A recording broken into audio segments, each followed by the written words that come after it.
We will go ahead with the Word of God this morning. This is now the third part of the series. Yung ngayon lang nandito, don't worry, the message today will stand on its own. Let me just go ahead and declare that God has a mighty plan for each one of you. Amen ba? Tinatanggap niyo ba yun? Ang bawat isa sa inyo ay merong matinding plano ang Panginoong Diyos. Hindi man natin maramdaman kaagad o kung minsan ang feeling natin hindi natin nararamdaman, pero mula sa kanyang salita ay matindi ang kanyang purpose sa bawat isa sa atin. Kaya ngayong umaga, ituloy natin yung isang unusual na Christmas message. Usually kasi ang pag ganitong Christmas season ang pinipreach, kahit ako noon, si Baby Jesus and of course the angels. Pero ngayon, this is an unusual message because God came here on earth in a very unusual manner.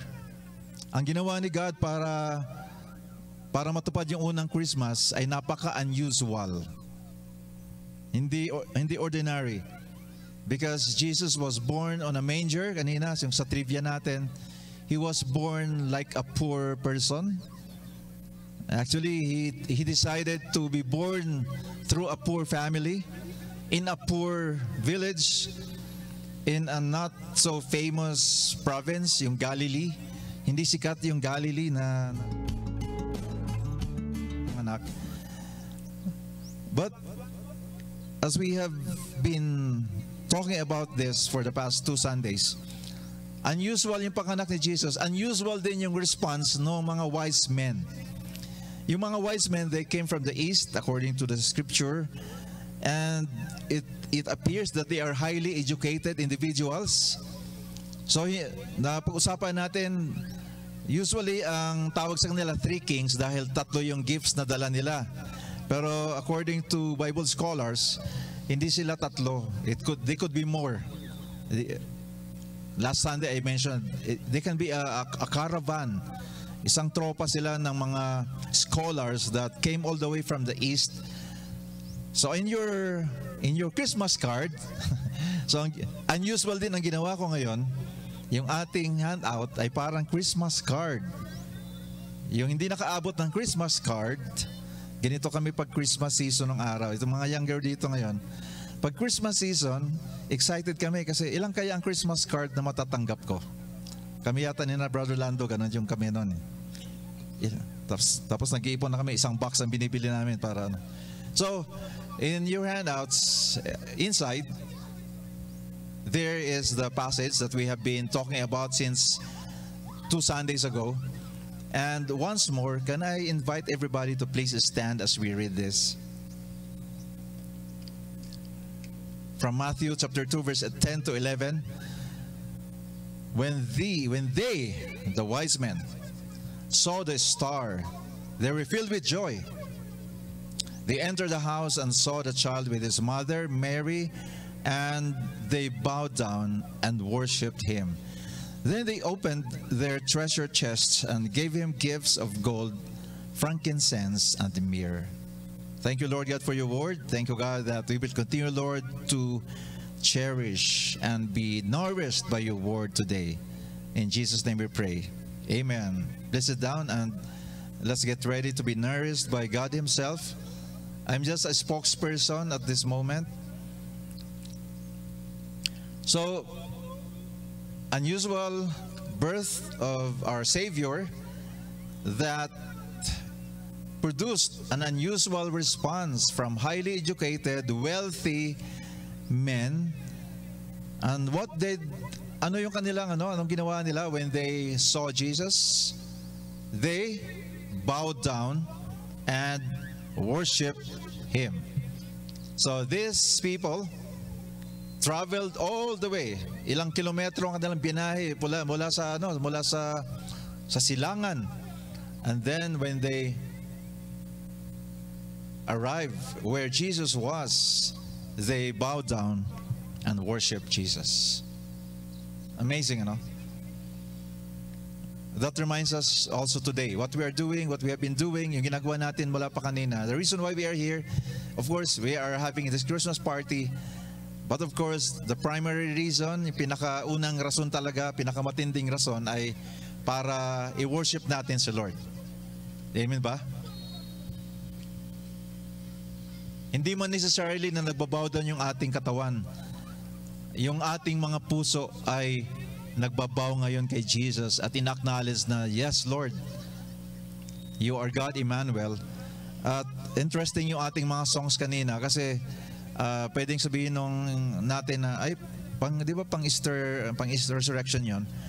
Pero di ba last Sunday from our message, Jesus came so that we can be saved, and He can only save us if He has to die and then rose again from the dead. Kaya ang Christmas saka Holy Week ay connected yon. So Jesus came to die for our sins.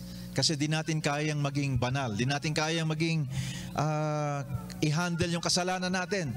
Kaya si Jesus came. So we are now going to talk about the third gift that the wise men gave to Jesus. And by the way, in case na nakalimutan ng iba, yung panahon na nagkita-kita ang mga wise men saka si Jesus ay hindi na siya baby as in yung bagong panganak. So, based on the Bible narrative, nung panahon na yon na si Jesus ay narating na finally ng mga wise men, si Jesus ay about 2 years old almost. So, you can check it out sa scriptures. Kung medyo nagdududa kayo, kasapin niyo ako mamaya. So Jesus was there, and the wise men gave Him frankincense, myrrh, and gold. Hindi Frankenstein ha. Kanina joke ko lang yun. Tapos naniwala si frankincense, myrrh, and gold. Yung tatlong yon ay napaka-precious yun ng mga gifts. Kaya eksakto lang yung kanilang dinala para talaga sa isang king. So trivia muna tayo ngayon. Ano muna tayo? Game ng konti. Pero walang prize ito ha. Sino yung, anong pangalan? Anong tawag? Sino si Simba? Simba? Lion? Lion King, okay. Anong pangalan ng higanteng gorilla na nasa movie? Sino? King Kong. Godzilla daw. Hindi ko makakuha ng hint na may king. Tapos, ano naman yung isang burger na mukha, ang bilis ni Aaron talagang halata ang culinary. Burger King, okay. So, ano pa bang mga king? Sige, tama na muna yun. So, speaking about king, the wise men brought gifts that was fitting for a king. And right here, right now, I believe we are in the presence of the King of Kings. Hindi lang si Burger King, si King Kong, at sino pa? Si Lion King. Kundi sa ngayon, nag-worship tayo, di man natin siya nakikita in person, but the Bible says, and because of the transformation that is going on in our lives, we believe that the King of Kings is right here, right now in our midst. Amen ba? The fact that we are breathing, the fact that we can enjoy this creation here, it's because we have our King, and He is the King of all kings, and His name is Jesus. And there is no other name but the name of Jesus. So wala nang ibang king na katulad ni Jesus. Sabi nga sa 1 Timothy in your handout, it says there, For at just the right time, Christ will be revealed from heaven by the blessed and only Almighty God, the King of Kings and Lord of Lords. Yes, that's why I am confident that He is here. Nandito siya ngayon, ang King of Kings. Ibig sabihin, si Jesus, siya ang merong supreme authority over all the kingdoms of this world. Hindi man tayo royalty, pero ang bawat isa sa atin, meron tayong kanya-kanyang kingdom. Meron tayong minamanage na parang kaharian. Ayan, si Gael nga ano na yan merong kaharian na yan Pag nakasabi siya ng no, ini-exercise niya ngayon, yung sinasabi niya, ako ang may hawak dito. Kaya kahit na 2-year-old pa lang na bata, marunong na may exercise ng kanyang territory. So tayo rin, di ba? Meron tayong kanya-kanyang minamanage na kaharian. At salamat na lang na merong hari ng mga hari. Kaya kasi alam na natin na yung kaharian ko at kaharian ni Flora, kaharian ninyo, ay kung minsan nagkakaroon ng clash. Kasi may kanya-kanya tayong gustong mangyari. Tama ba yun? Kaya nagkakaroon ng kingdom wars. Wala tayo sa katulad ng Great Britain or United Kingdom ng mga royalty like sina King Charles. Pero in a way, we all exercise certain domain and then we declare na tayo ang hari. Ngayon, kaya nga, nabanggit ko kanina, the problem with our kingdoms ay kung minsan nagkakaroon ng overlapping. Nag-overlap yung boundary. Akin yan. Uy, bakit mo nasakop ito? Akin yan eh.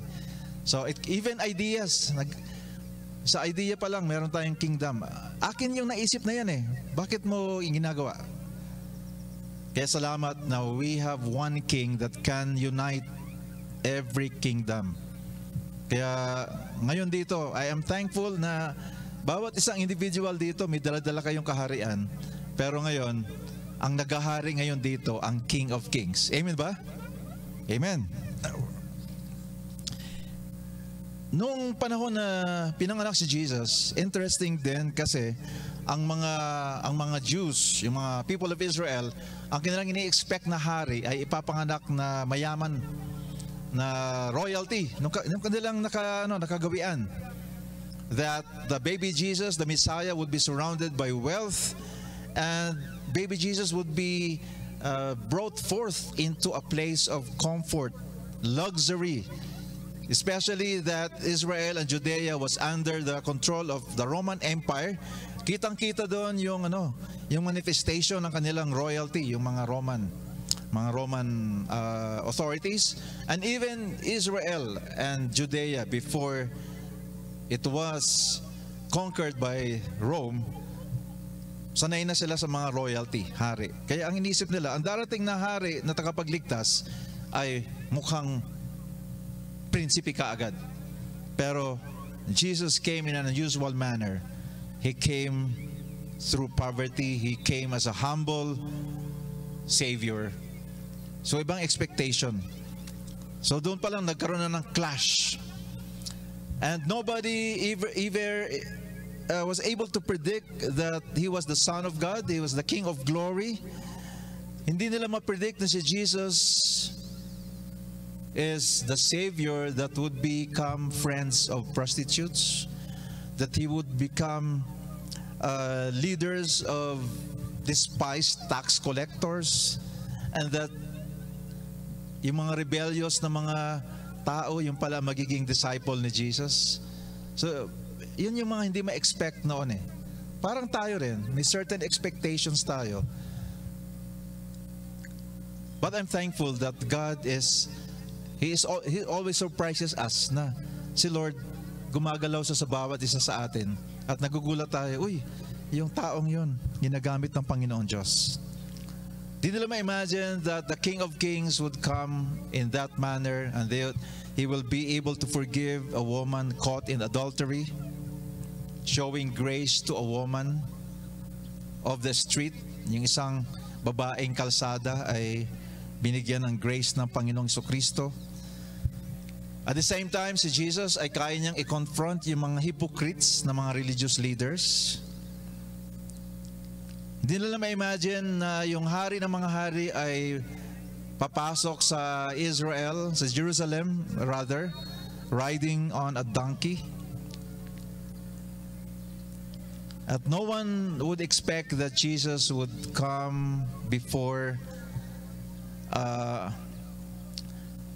an unfair trial and then be accused of crimes He did not commit. So ang ating king, ang ating innocent king, He allowed Himself to be beaten, He allowed himself to be bruised, whipped, and then eventually murdered. He was hung on a cross like a slave.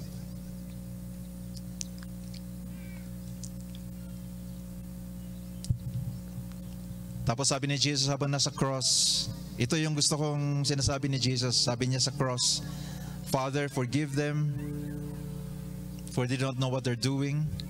And then si Jesus also prayed while there on the cross. Sabi niya, Father, into your hands I commit them. Kaya the Christmas season is a good season to reflect. Kasi lahat naman tayo in one way or another, we find ourselves guilty of hurting God and hurting other people. Kaya kung minsan, lalo na pag mag-isa na lang tayo, kasi pag marami tayong kasama, nakakalimutan natin kung minsan yung bigat ng ating mga nagawa. Kaya pag mag-isa tayo, doon tayo, we are being haunted. Kaya ang bigat. Kaya yung iba sa atin, gusto natin laging may kasama para hindi natin maalala na meron tayong mga bagay na pabalik-balik sa isip natin, nasaktan tayo o nakasakit tayo, kaya ang bigat. Kaya salamat na lang na sabi ni Jesus, Father, into your hands. Tapos sinabi niya na, Father, forgive them. Hindi nila alam ng ginagawa nila. So, kaya kanina yung kinanta natin, magandang reminder that Jesus came for our sins so that we can continue living our lives, or we can realize that God has given us purpose. Kasi kung minsan, yun, kasama na yun sa bigat ng ating mga nagawang mga bagay-bagay, kasalanan. Ano ang purpose ng buhay? Ano ang sense nito? Ba't ako nagpapakapagod? O, sa mga estudyante, ba't ako nagpapakapagod sa 4-year course na to? After graduating, problema, mag-a-apply na naman. Magpapagod na naman mag-apply. Ano ang sense? Of course, exciting nasa campus, di ba? Pero kung minsan, hindi exciting lagi. Pag-graduate naman na, akala ko na okay na ako. Tapos na ang problema, yung pala, panibagong problema na naman. Tapos pag na-promote ka sa office, kala mo okay na rin. Yung pala, pag na-promote ka, another responsibility, pabigat ng pabigat pala. Kaya kung minsan, pag nandun ka na sa may mga title, ang pangarap mo, sana bumalik na lang ako dun sa dati. Dati, pwede ba yun na, pwede ba na, Lord, pwede ba, sana doon na lang ako sa rank and file para hindi ako nagpo-problema sa paano i-manage tong mga nasasakupan ko. Ngayon, pati yung kanilang personal life, kailangan asikasuhin ko pa. Pati financial management ng mga tao ko, kailangan pakialaman ko pa. Kaya, pag alam natin ang purpose natin dahil na kay Lord tayo, ang tawag niyan sa military at sa police, yung nagbabagulbol, nagko-complain, bakit kasi ako nandito? But if you have Christ in you and you know that He is the King of Kings, then walang bagulbol, walang magreklamo kasi, Lord, meron kang tinuturo sa akin ngayon, kaya ako nandito. Bakit mo hinayaan akong i-promote? Bakit hinayaan mo may trabaho? Kasi buti pa na wala akong trabaho. Di ko kailangan pumasok ng 8 o'clock. Kahit anong oras gusto ko magkape. Pero dahil may work na ako, merong schedule ang break. Yun ang sinasabi namin dyan sa mga trainees. Nandyan, Saturday kahapon sina Angel. Sabi namin, dati nung civilian kayo, kahit anong oras gusto nyo magising. Ngayon, nandito na kayo. Kailangan 3:30 gising na sila. Sabay-sabay. Tapos sabay-sabay magkakape. Ay, sabi nga nila, ay sir, wala na kaming kape ngayon. O, sabay-sabay kayo kakain. Kahit na ayaw mo kumain, kailangan mo kumain. So, kung tutuusin, tayo, hindi tayo mawawalan ng dahilan para magreklamo. But then again, mga kaibigan, life journey, yung mga taga-Linex na nandito, kung tayo ay merong Panginoon sa buhay at kinikilala natin na Siya yung hari ng mga hari, hindi tayo mawawalan ng pag-asa. Kahit na mukhang imposibleng malusutan yung isang sitwasyon.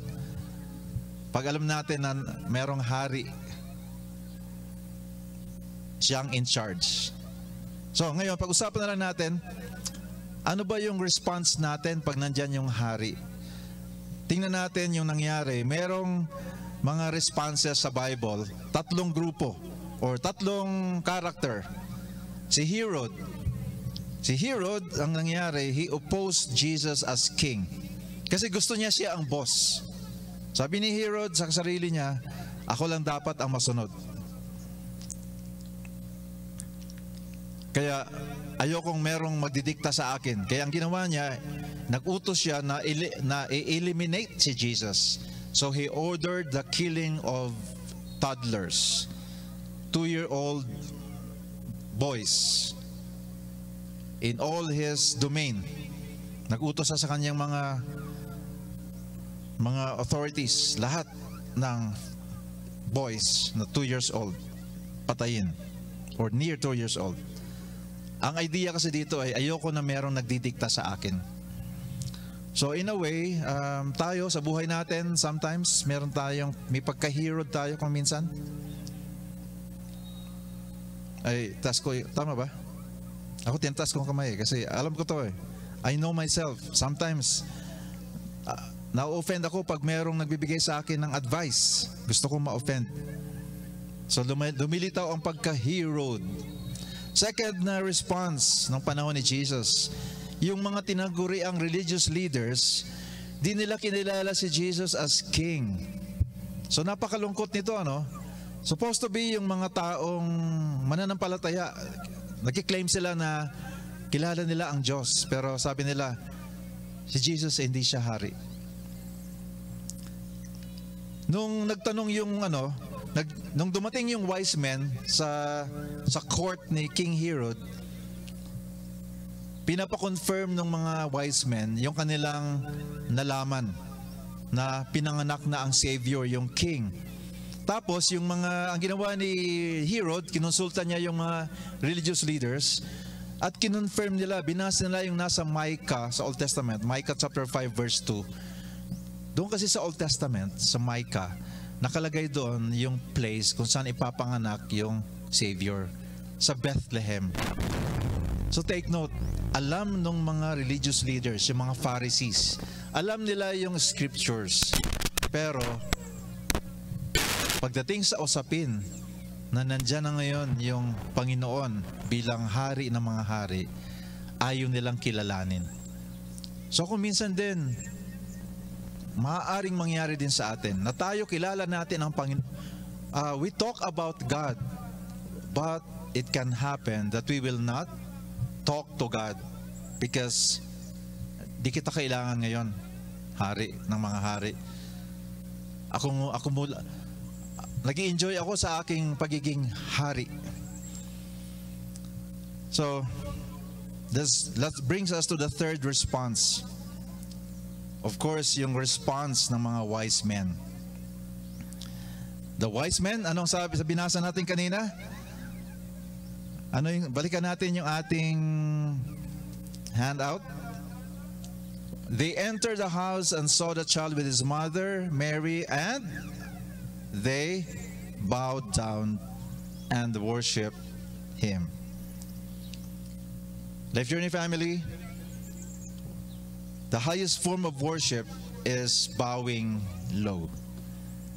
As I said earlier, it's not about our physical bowing.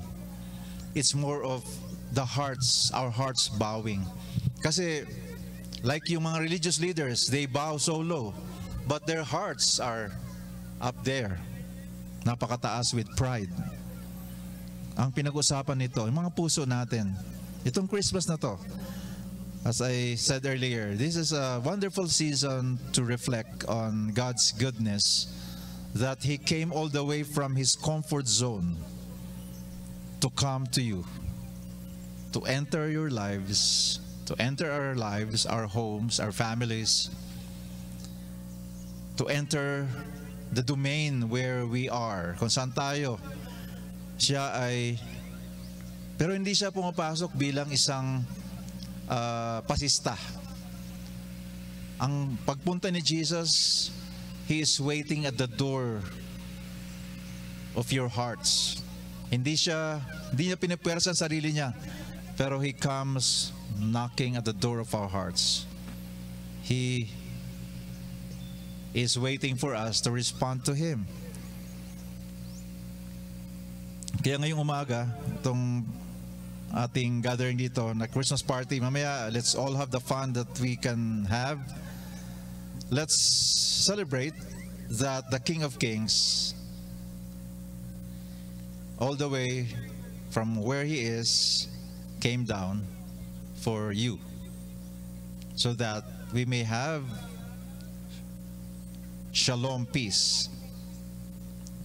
Peace that is above all strife.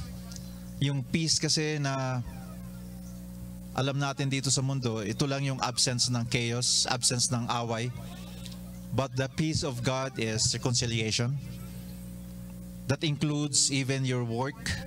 That includes even relationships, broken relationships. God can bring peace. Sa panahon natin ngayon, ang daming mga opportunities na tayo ay magkaroon ng gulo sa isip. We just came from Manila. We got invited to celebrate Christmas with key leaders. Una sa Transformation Network, mga key leaders ng national movement, ng mga Christian movement. We were there, and of course, kasama sa napag-usapan yung mga challenges, but at the same time celebrating what God is doing already in our nation. And one thing that is happening right here, right now in our midst, Life Journey family, yung opportunity na binuksan ng Panginoon Diyos para makakonect tayo sa campus in partnership with Brother Cesar Binag sa Christians for Nation building. Actually, kaya meron tayo dito mga taga-UB kasi na-connect sila sa atin through the symposium on nation building. Dito sina Steffi, si Nicole, si Maureen. And of course, kahit yung hindi makapunta dito, God has been giving us these wonderful opportunities. And they are responding. They are responding to God, not to a religion. Because religion kills, actually, literal and figuratively. Religion kills people. Religion causes people to commit murder. But God, through Jesus Christ, brings us back together, genuine peace. Because our King of Kings is mighty. Amen? Amen. So, as we close this message, ang tanong siguro ngayon, how can I know Him? How do I get to know the King of Kings? Of course, Jesus Himself is knocking at the door of your hearts right now. Whether you have been journeying with Jesus for some time or ngayon nyo lang narinig uli, si Jesus ay nandyan ngayon. Kumakatok. I want to come in to your life and let's have a fellowship together, sabi ni Jesus. He is not a distant God. Ang ating hari ng mga hari, hindi siya malayo, kundi He has come all the way and He is here with us. So can we stand up right now, Life Journey family? Before we pray, our God, our Jesus, He is the King of glory. Amen. He is the King of righteousness. He is the King of ages. Jesus is King. He heals the sick. He opens blind eyes. He heals deaf ears. He strengthens the weak. He delivers the captives free. And He restores the broken.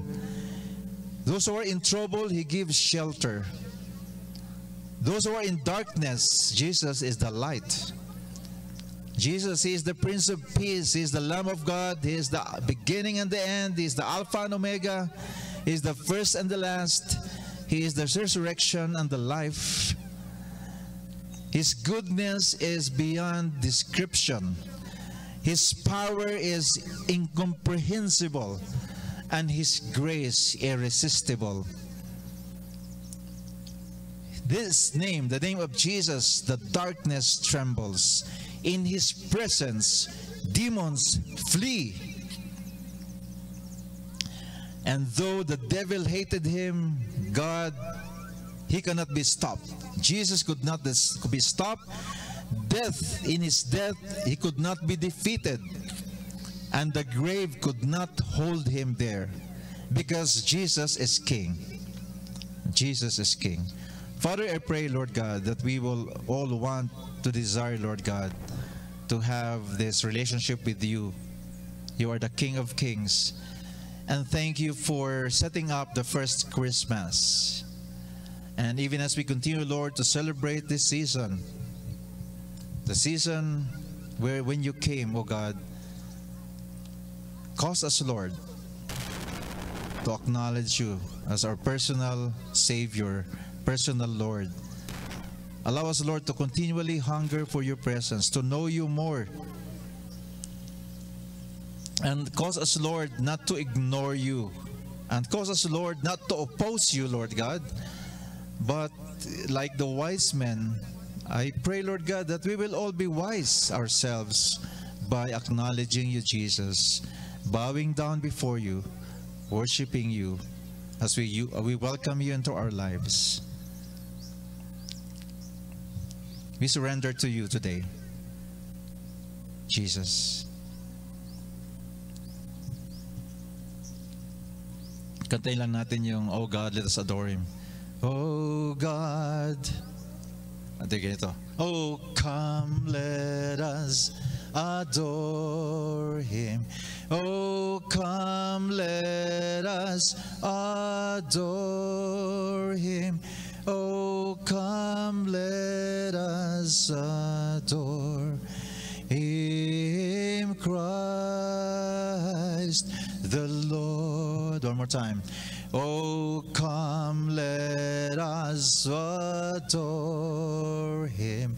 Oh, come, let us adore Him. Oh, come, let us adore Him, Christ the Lord. We'll praise Your name forever. We'll praise Your name forever. We'll praise Your name forever. Christ the Lord. Yes, Lord God, put into our hearts, oh God, this attitude of worship, attitude of praise. As we continue, Lord, to spend time together here in these grounds, let the joy, oh God, be the joy that comes from You. And let the merriment, oh God, be very evident. We are merry, we are happy, Lord God, because You are in our midst. And You have given us forgiveness. You have given us freedom to say no to sin, and we live in freedom in Your presence. This we pray in Your name, Jesus. And everybody who adores Jesus, say, Amen. Sige, palakpakan natin sa Lord.